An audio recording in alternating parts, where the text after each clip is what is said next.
This is the RGV Model Rocketry Podcast, a podcast about one of the most exciting hobbies on Earth, launching homemade model rockets thousands of feet in the air.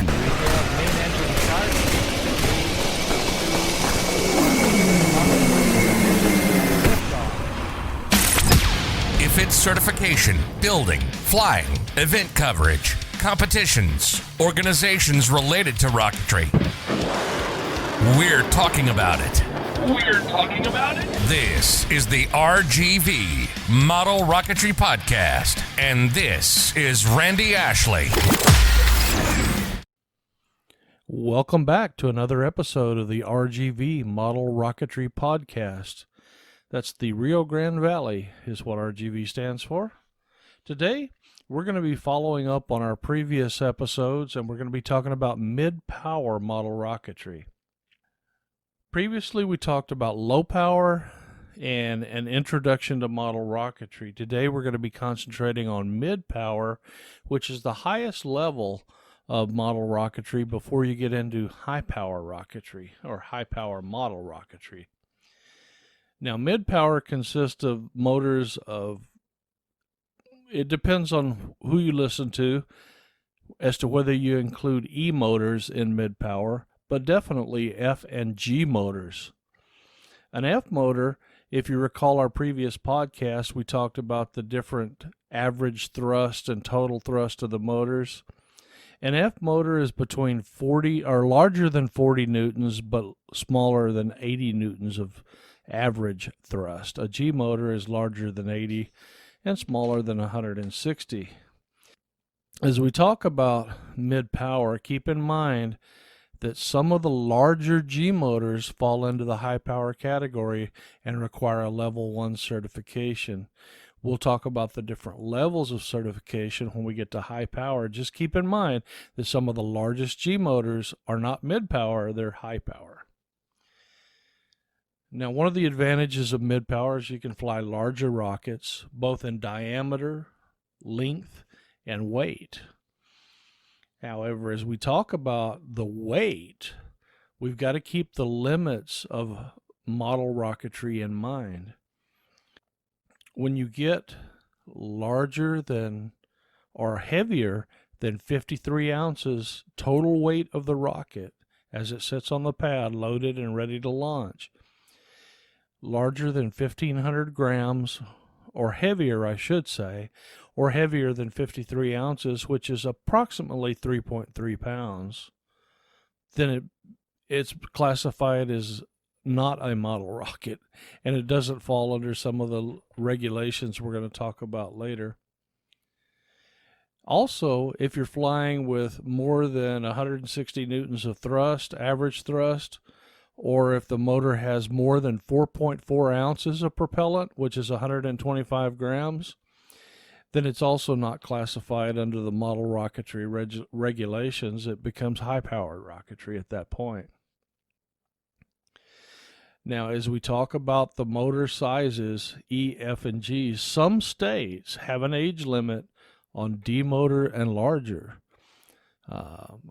I believe I believe California is one of those states.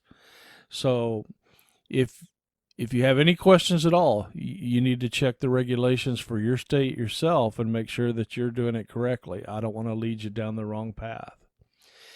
Now, for model rockets, well, for all rockets, a permit is no longer needed to purchase a model rocket motor or a high-power rocketry motor.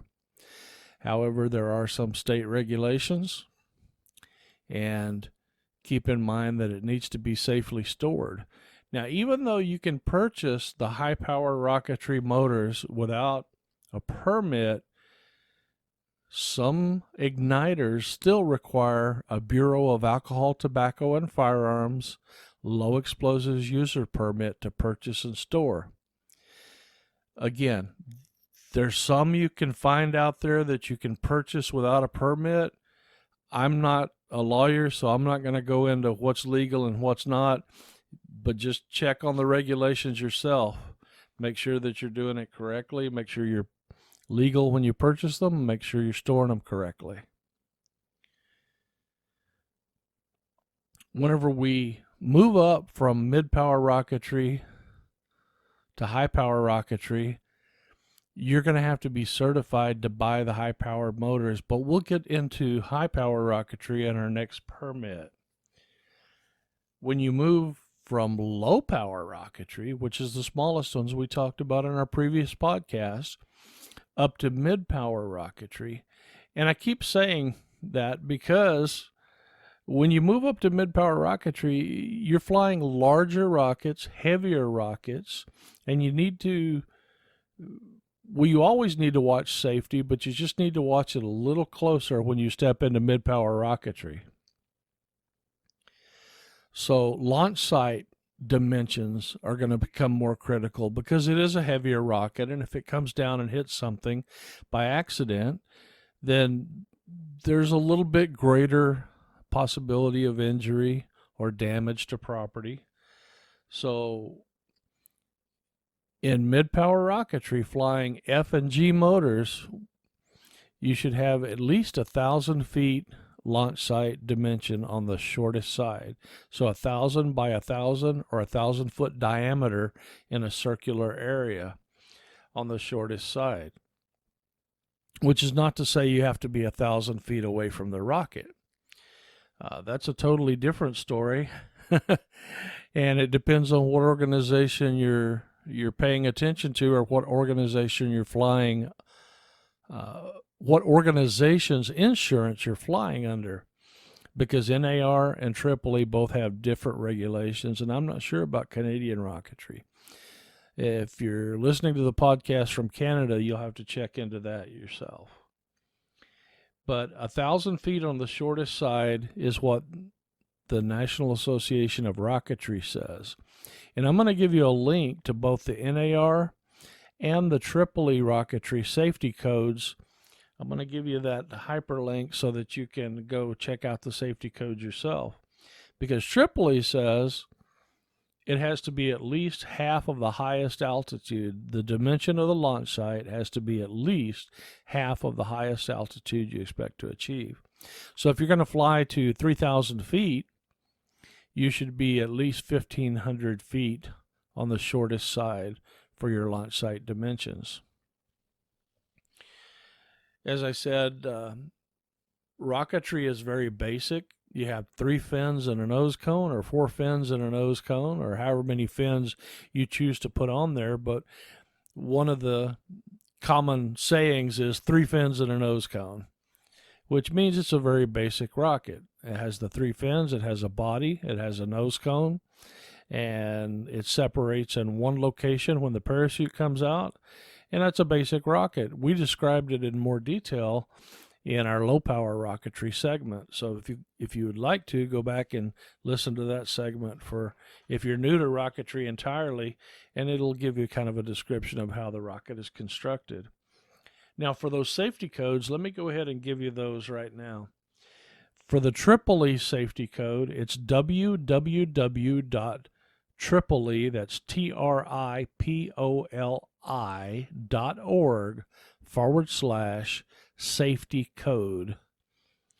For the National Association of Rocketry, it's www.nar.org/safety-codes-2. And with those links, you can go check out the safety codes yourself and see what the different organizations say about minimum distance from the launch pad and launch site dimensions, because both of them are different when it comes to minimum distance from the launch pad for the participants and spectators. And I guess the safe way to say it is be at least 50 feet from the rocket when you launch it. Some organizations say 30 feet, some say 50. And then when you get above model rocketry size motors that we're talking about here, mid-power actually, when you get above that into the high power realm, which is an H motor or larger, or some of the very largest G motors, the distance from the launch pad becomes much greater. So pay attention to that. It'll become 100 feet. Then when you get above a K motor, it goes to 200 feet. And then the distance gets progressively further away as you get into the larger motors, like M motors and above. M motors are 500 feet separation from the launch pad, just FYI, but we'll just talk about those when we get into high power. We're also going to delve deeper into rocket motors in a separate episode, because we could talk for hours about rocket motors. We could talk for hours about parachutes. Let me mention this about parachutes. In MidPower, your rocketry is heavier. So don't try to take the parachute you had in your low power model rocket that only weighed 12 ounces and use that parachute on your mid-power model rocket that may weigh as much as 3.5 or 3.3 pounds. The parachute has to be sized to the weight of the rocket so that it descends at no more than 15 to 20 feet per second. And that way you can ensure that, one, no damage to the rocket occurs, but more importantly, it comes down safely if it lands around people or property. So MidPower rocket is just an extension of the previous things we've talked about. It's just a little bigger, a little more powerful, and requires a little more attention to detail and safety. If you have any questions, I'd be glad to talk about or answer your questions in the next podcast. If you have any questions, you can send them to my email address at randy@rgvrockets.org. And I'll be glad to answer those questions in my next episode. And as I've said before, if you're new here, we try to do a podcast every week. We look forward to next week, and we look forward to answering any questions you may have.